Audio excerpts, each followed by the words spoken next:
Muy buenas amigos, soy Pedro Acosta y acá estoy con otro viernes de denuncia.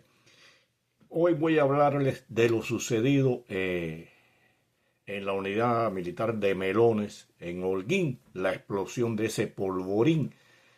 Y la pregunta que surge no solo por este hecho, porque hablaré de otros anteriores, ¿quién responde por estas muertes? ¿Cuándo la dictadura cubana sentará en el banquillo de los acusados a los responsables de estas muertes de las que voy a hablar ahora?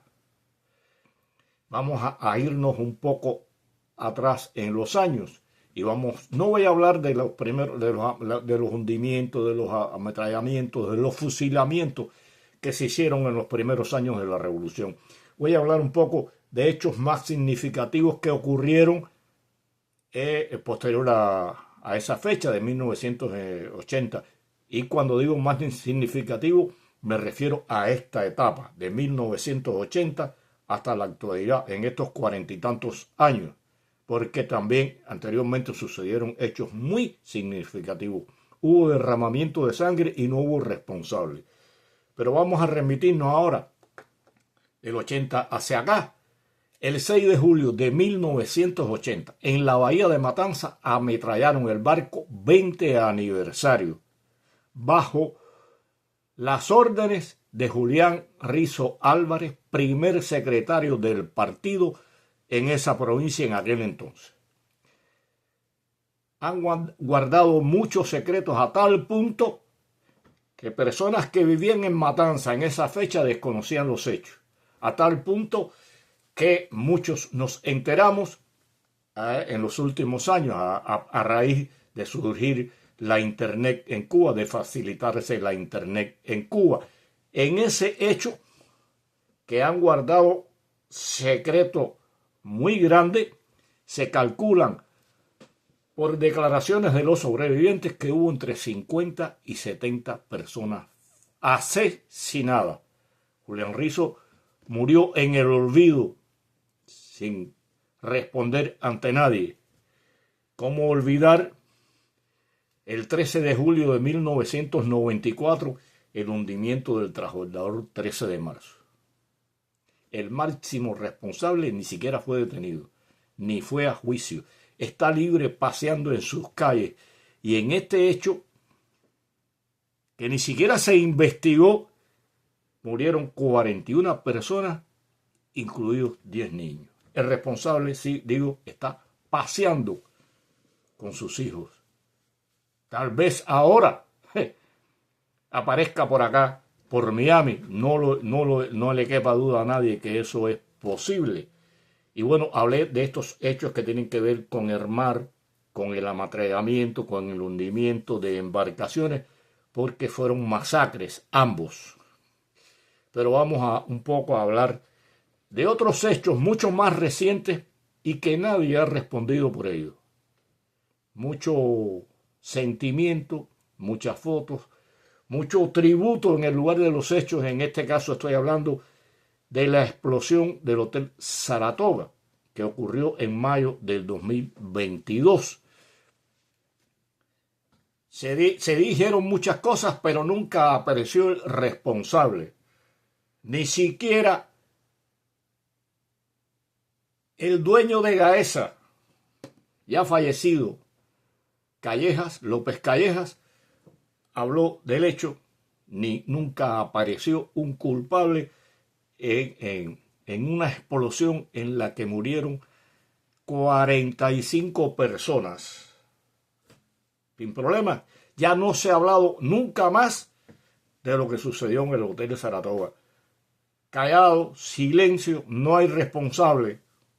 Explotó un camión de gas, no se sabe, se dice que explotó un camión de gas, quién fue el responsable, por qué explotó ese camión de gas, quién tenía que preocuparse por ello, estaban las condiciones creadas en el hotel, nadie respondió por ello.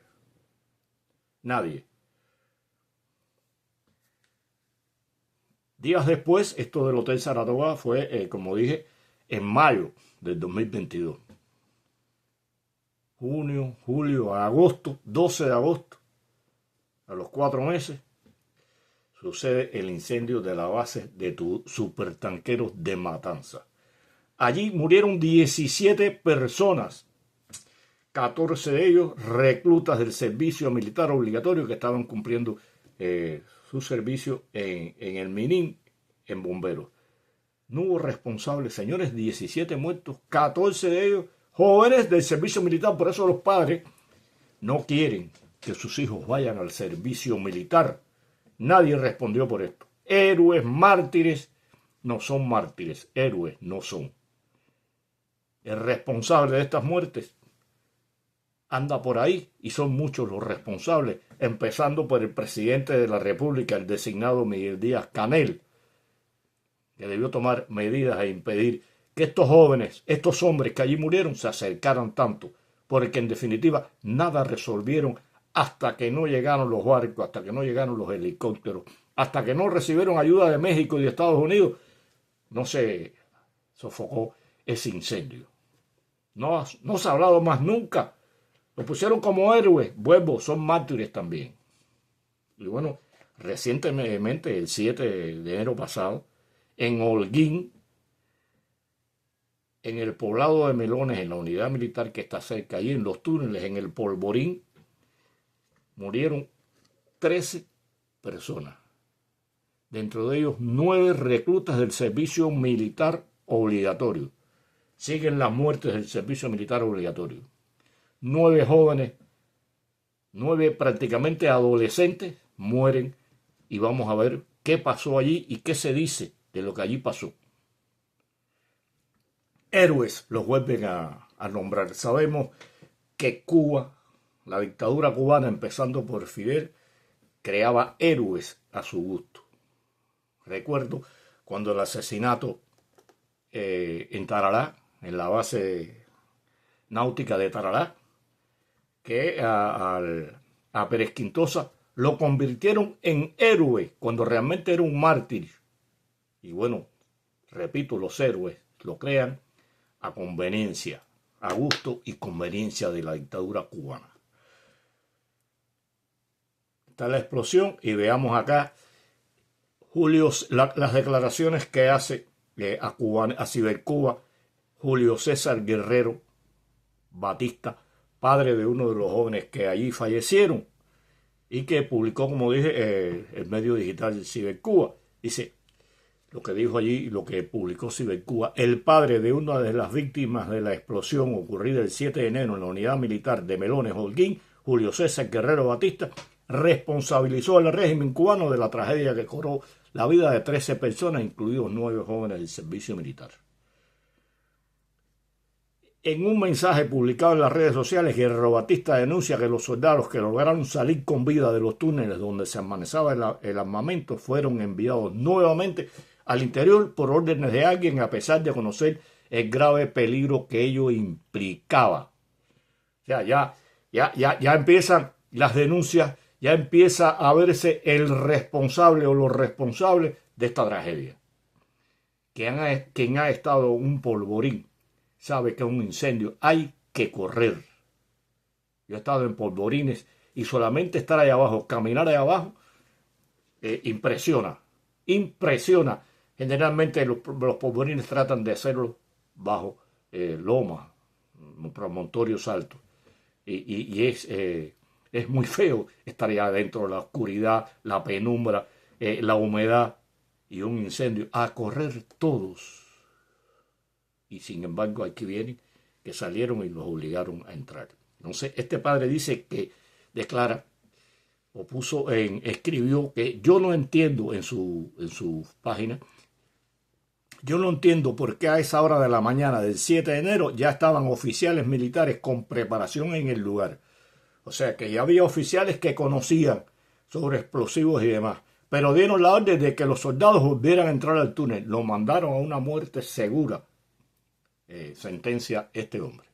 Le mataron a su hijo, mataron a 9 jóvenes y los oficiales que estaban allí lo permitieron y le exigieron que entrara. Y bueno, según publica el Diario de Cuba, refiriéndose a la revista digital Escribiendo Jibara, esta cuenta en la red social de Facebook, la revista, que supo a través de otro joven que cumplía el servicio militar obligatorio y pudo ser la víctima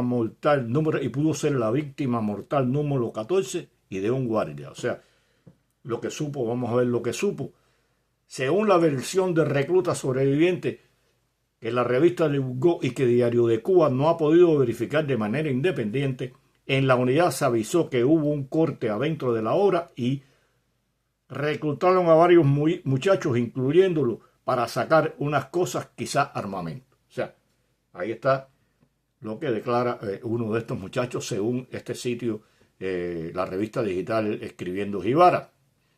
Dice que el muchacho nunca llegó a saber qué era. Él llegó a entrar en la obra, pero según él había un olor que casi no lo dejaba respirar y le dijo a uno de los oficiales que se iba, a lo que éste le respondió que no saliera. El soldado se insubordinó y dijo que iba a salir, y como es normal en el servicio militar, lo amenazaron con el pase. Te quito el pase. O sea, no, a quitarte el pase. Hizo muy bien este muchacho, lástima que los otros hayan entrado. Y bueno, dice que el joven se salva porque actuó a tiempo, ¿no? Dice, y de acuerdo con el post, el joven no sabe qué más sucedió. O sea, él sale corriendo de allí, no sabe qué más sucede, se da la explosión. Pero entonces investigamos más, dice esta revista digital, Escribiendo Granma. Pero entonces investigamos más, pues cerca queda una garita. Entonces el guardia de la garita nos llegó a decir que los muchachos, hoy dados por muertos, llegaron a salir salir una vez de allá adentro. O sea, este hombre ratifica que salieron de allá adentro. Como dice el Diario de Cuba, él no ha podido verificarlo. Yo me estoy remitiendo a lo que publica Diario de Cuba, refiriéndose a la revista digital Escribiendo Jibara. Y según citó la publicación, el guardia le contó que los jóvenes volvieron a entrar y cree que estando aún ellos muy cerca de la salida, todo explotó y empezó el caos. O sea, por lo que esta versión, dice Diario de Cuba, no oficial, convertiría a los 13 militares cubanos muertos, principalmente a los 9 reclutas, en víctimas en vez de héroes. Como dije, héroes. Aquí están los héroes que fueron víctimas.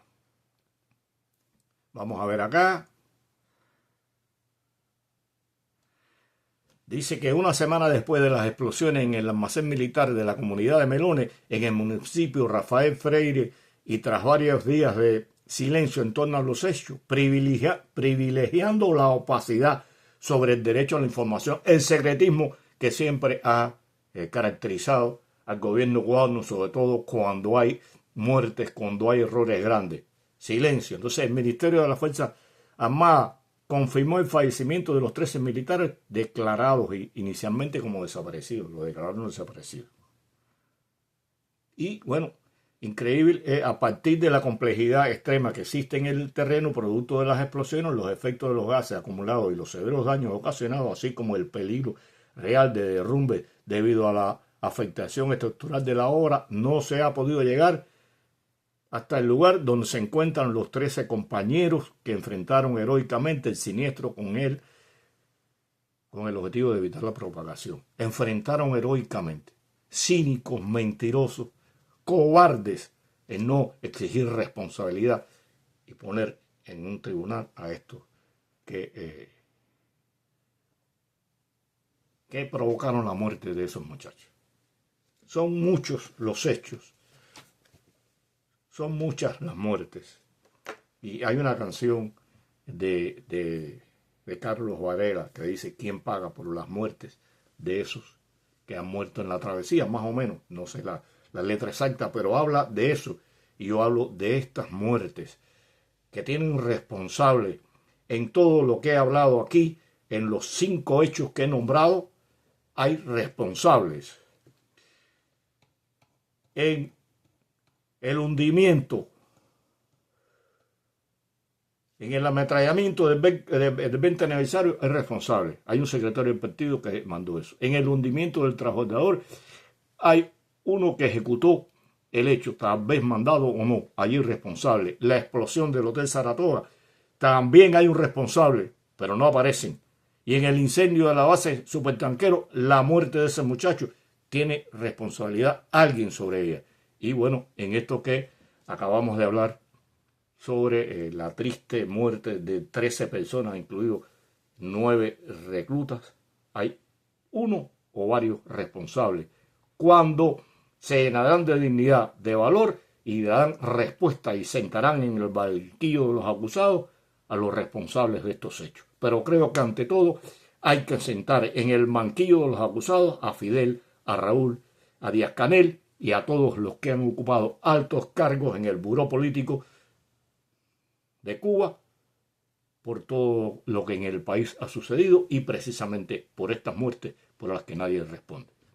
Un saludo a todos. Hasta la próxima.